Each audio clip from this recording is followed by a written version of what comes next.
Hello friends, नमस्ते र स्वागत छ तपाईहरुलाई नेपाली होम कुकिङ च्यानलमा। आज मैले तपाईहरुको लागि मटन बिरयानीको रेसिपी लिएर आएको छु। यसलाई मैले स्टेप बाइ स्टेप यो भिडियोमा देखाएको छु तपाईहरुलाई सजिलो होस् भनेर। तपाईहरुले यसरी नै फलो गरेर यो रेसिपी घरमा बनाउनु होला। ल सुरु गरौँ है त। सब्स्क्राइब गर्ने बेलामा नोटिफिकेसन पाउनलाई बेल आइकनलाई पनि प्रेस गरिदिनु होला। यहाँ मैले 1 केजी मटन लिएको छु। यो मटनलाई ठुलो ठुलो पिसमा काटेर राख्नु होला। यो मटनलाई हामीले म्यारिनेट गर्नुपर्ने हुन्छ। त्यसको लागि मैले यहाँ 250 ग्राम दही राखेको छु। अनि मैले यहाँ फ्राइड अनियन्स लिएको छु। त्यसलाई राम्रोसँग डीप फ्राई गर्नुपर्ने हुन्छ तेलमा। त्यसपछि मैले यहाँ जिन्जर गार्लिकको पेस्ट राखेको छु 2 चम्चा। अनि 3 देखि 4 वटा काँचो खुर्सानी। त्यसपछि होल स्पाइसेसहरुमा मैले ल्वाङ, इलायची, कालो इलायची, दालचिनी राखेको छु। त्यसपछि मैले यहाँ जीरा राखेको छु। यो जीरालाई तेलमा मैले फ्राई गरेको छु। मसलाहरुमा मैले 1 चम्चा धनियाको पाउडर, आधी चम्चा गरम मसला, आधी चम्चा खुर्सानीको पाउडर र 1/4 चम्चा बेसार लिएको छु। स्वाद अनुसार नुन। अब यसलाई राम्रोसँग मिलाउनु पर्ने हुन्छ हामीले।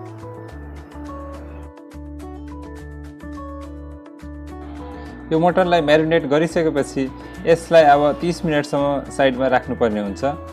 अनि मसलाहरुको फ्लेभर मटन भित्र छिर्न हेल्प गर्छ यसले। 30 मिनेटसम्म मटनलाई राखिसकेपछि अब मैले यो कुकरमा तेल लिएको छु र त्यसमा मैले मटनलाई राख्दै छु।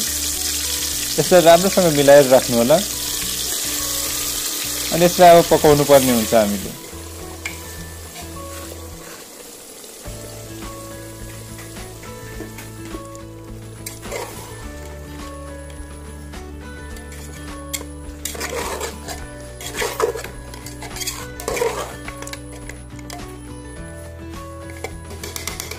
अब यो मटनको पानी सुक्न थालिसकेपछि यसमा मैले मिट मसला राखेको छु 2 चम्चा। अनि यसलाई एकछिन पकाउने।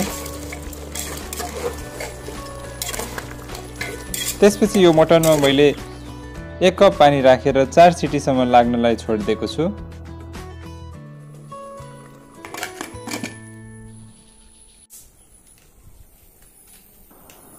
अब हामीले चामललाई पनि पकाउनु पर्ने हुन्छ। त्यसको लागि मैले यहाँ तेजपत्ता लिएको छु, दालचिनी, कालो इलायची, हरियो इलायची, ल्वाङ र यहाँ जीरा लिएको छु मैले।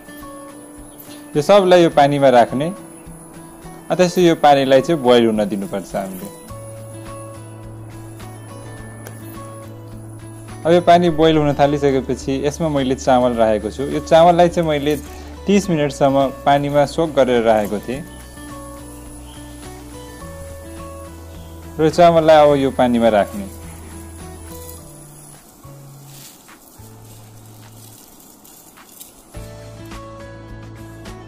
अब राम्रोसँग यो चामललाई मिलाएर अनि त्यसपछि छोपिदिनु होला।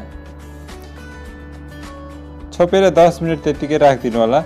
अनि यो हाम्रो चामल पनि रेडी भइसकेको हुन्छ। यता हाम्रो सिटी पनि लागिसकेको छ मटनमा।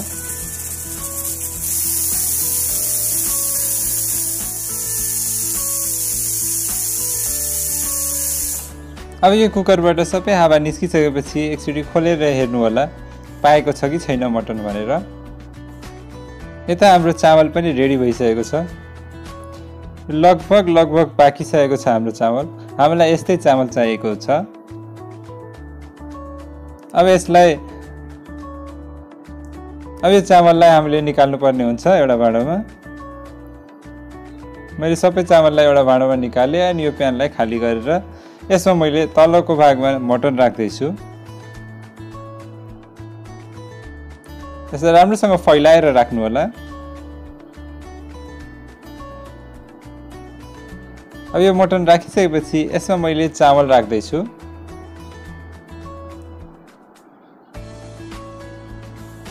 हाम्रो पाकिसकेको चामललाई अब एउटा लेयर बनाएर राख्नुपर्ने हुन्छ हामीले।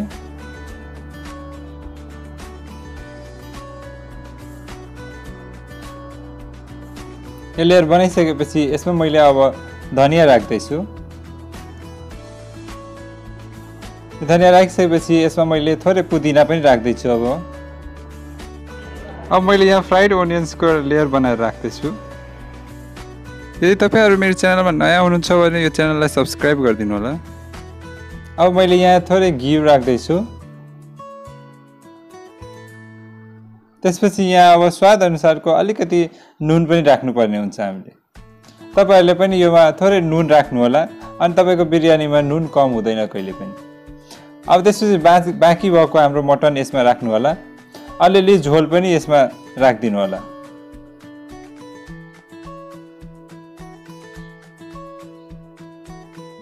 अब फेरि अलिकति चामल राखेर मिलाउनु होला एउटा लेयर।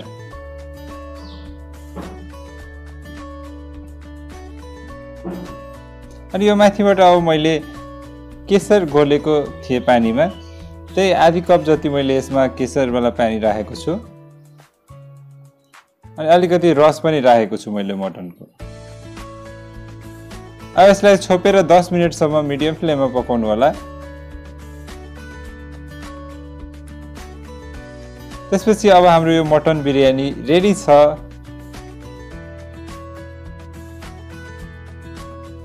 हेर्नुस् त हाम्रो मटन बिरयानी कस्तो टेस्टी देखिरहेछ। अब यसलाई मैले एउटा भाँडामा सर्भ गर्दैछु।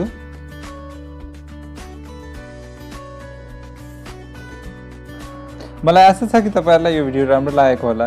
यदि तपाईहरुलाई केही कमेन्ट गर्नु छ भने तलको कमेन्ट बक्समा गएर कमेन्ट गरिदिनु होला। अनि यदि तपाईहरुलाई मेरो यो भिडियो राम्रो लागेको छ भने यो भिडियोलाई लाइक र शेयर गरेर मेरो च्यानललाई सब्स्क्राइब गर्न चाहिँ नबिर्सिनु होला।